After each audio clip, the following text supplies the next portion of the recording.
Now, what was interesting about that is that we don't often get to talk to sports corporate types.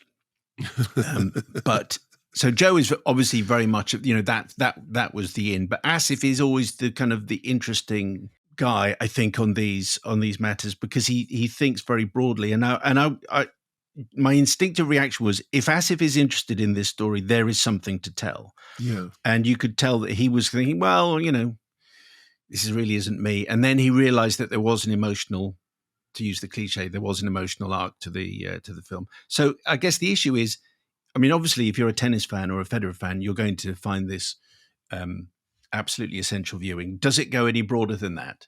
Speaking to you. No, it doesn't. No. I mean, look, here's the thing. What I know about tennis, and funnily enough, you were talking about during the 5 Live days doing the show from Wimbledon, and I was there, if you remember, and I was doing the film reviews, although what was going on the court, it's a court, isn't it? Was neither here nor there for me. From seeing this documentary, the things you take away, firstly, he seems to be a really, really, really genuine bloke, although interesting that Asif says that there's more to it. So you think, oh, okay, so there may be a documentary later on about stuff behind that.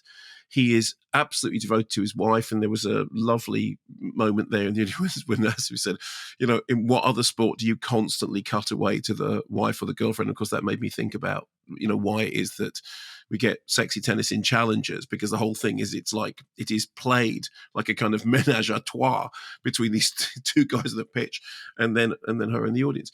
I think as a piece of filmmaking, it is hagiographic because there doesn't appear to be anything, he's doing the right thing at the right time, and he's doing it in the right way, and he's being incredibly decent. And he is, when I came back last night, I said to the good lady professor, her indoors, just, give me a heads up on him. And she said, well, he's the most amazing tennis player. His tennis playing was balletic. His tennis playing was like dance. And he's a really, really decent guy. Because, she knows more about tennis than I do. And in a way, I thought I would like to have known more about that from the documentary. The documentary is made for people who already know that. As a piece of filmmaking, it felt like the last movement of Return of the King. It was the longest goodbye. Yeah. Dario Marianelli's score is just plucking your heartstrings from moment one, and the film keeps wanting you to cry. And of course, it actually features people crying, and that line about they died twice, because it is, everyone's behaving like there's a death going on. I understand all that, and it's fine. But I think if you're interested in the sport and you're interested in him, and he is clearly a remarkable and admirable sportsman, then this is a very, very, very loving tribute. It isn't anything other than that. There were a couple of things that come up in the course of the documentary. One is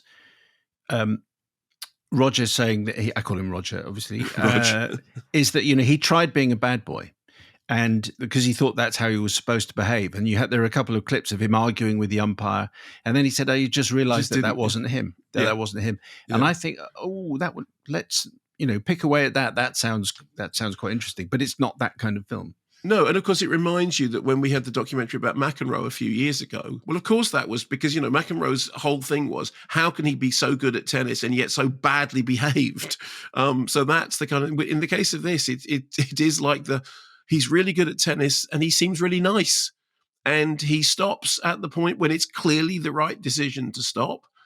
And yeah, okay, seeing people crying because it's the end of their career is moving. And, again, the empathy thing, if you see people break down in tears, your own reaction is to do the same thing.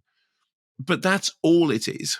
I asked Asif at the end what he's working on next, and he said, I'm doing something political.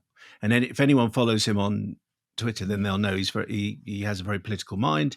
He said it's a documentary set in the future, but he wouldn't tell me anything else. Yeah. Well, I also thought it was interesting that he was so upfront about, look, I had nothing to do with it other than taking the material and turning it into and giving it a structure, which of course it has, but it sort of had that anyway. So, and there is a thing when you were saying when you were doing Wimbledon, you never got to see behind the behind the velvet rope, behind the curtain, and here you do, and what you see is, look, he's lovely. He loves his wife. He loves his kids. He loves the sport. He's decent about everybody.